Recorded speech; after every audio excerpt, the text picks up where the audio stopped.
मंच पर विराजित भारतीय संस्कृति के ज्योतिर्धर, हम सबके प्रेरक भाई भैयाजी जोशी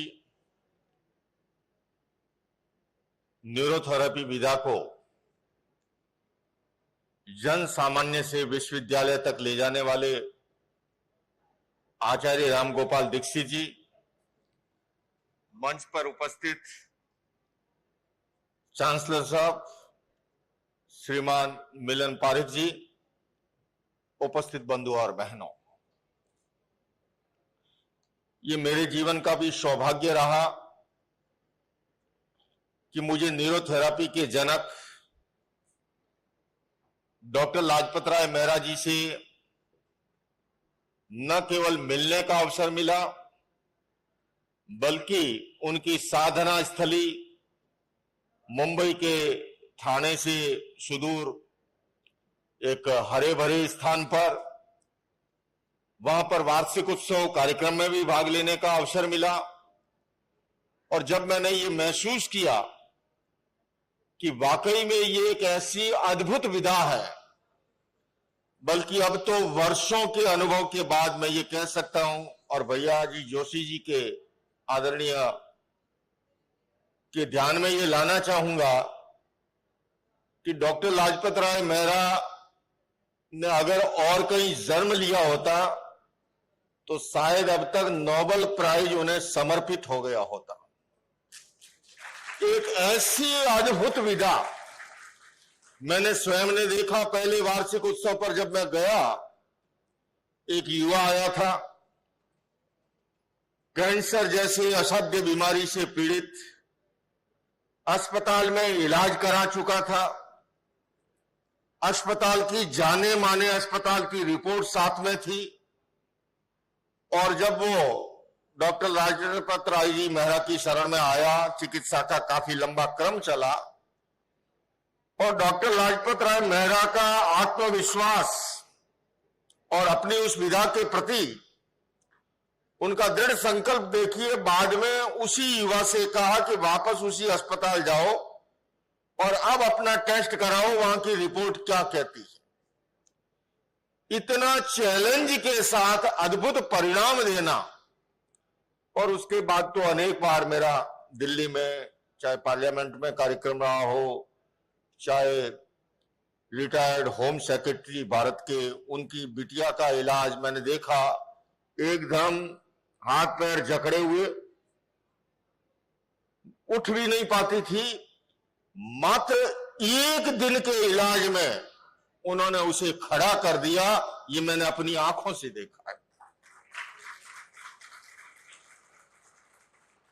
और न्यूरोथेरेपी एक ऐसी विधा है, जब हमारे देश की आधी से अधिक आबादी गरीबी रेखा से नीचे जीवन बसर कर रही हो, ऐसे में एक ऐसी चिकित्सा प्रणाली जिसको हम बहुत कम संसाधन खर्च करके, और वो भी केवल बीमारी के कारणों को ही नहीं, उसको जड़ से, मूल में जाके, जड़ में जाकर के,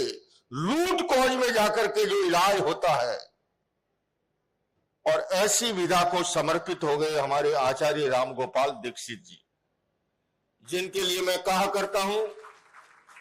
इतनी विलक्षण प्रतिभाएं इनकी, इतना चुंबकीय आकर्षक व्यक्तित्व है इनका।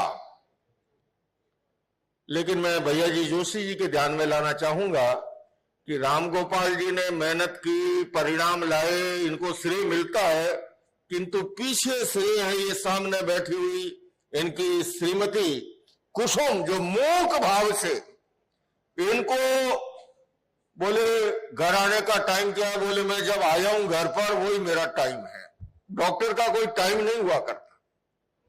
और इनके व्यक्तित्व को मैं जानता हूं, अगर ये व्यक्ति बहुराष्ट्रीय कंपनी को ज्वाइन कर रहे,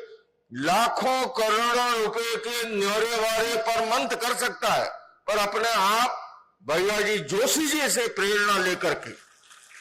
क्योंकि प्रेरणा देने वाला एक व्यक्तित्व ऐसा तपा तपाया व्यक्तित्व था और उसी की प्रेरणा काम करती है, क्योंकि स्वयं के जीवन में तपस्या और तप न हो और दूसरों को उस दिशा में भेजे तो वो प्रेरणा लगती नहीं है। तो मैं आज आचार्य रामगोपाल जी दीक्षित जी को भी बहुत बहुत शुभकामनाएं देता हूं, उनका अभिनंदन करता हूं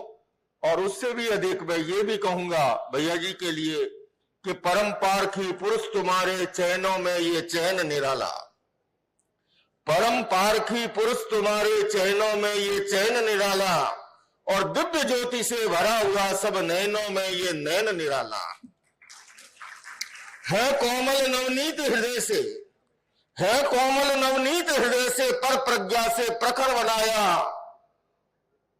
सब सुमनों में खिला हुआ है एक ये सुमन तुम्हारा, परम पारखी पुरुष तुम्हारे चैनों में ये चैन निराला। तो मैं अंत में पुनः इस न्यूरोथेरेपी विधा के प्रति इसलिए भी क्योंकि ये वो विधा है जिसका कोई साइड इफेक्ट नहीं है, जिसका किसी भी प्रकार का हमारे जनता जनार्दन जो है इनके 2 दिन पूर्व मनाए हुए जन्मदिन के उपलक्ष्य के अंदर तालियों की गड़गड़ाहट के साथ उनका अभिनंदन स्वागत करें।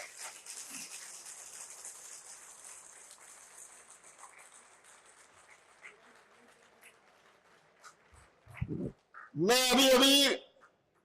भैया जी जोशी जी से कह रहा था कि हमारी वर्तमान की केंद्र सरकार के अंदर अनेक मंत्री काम करते हैं,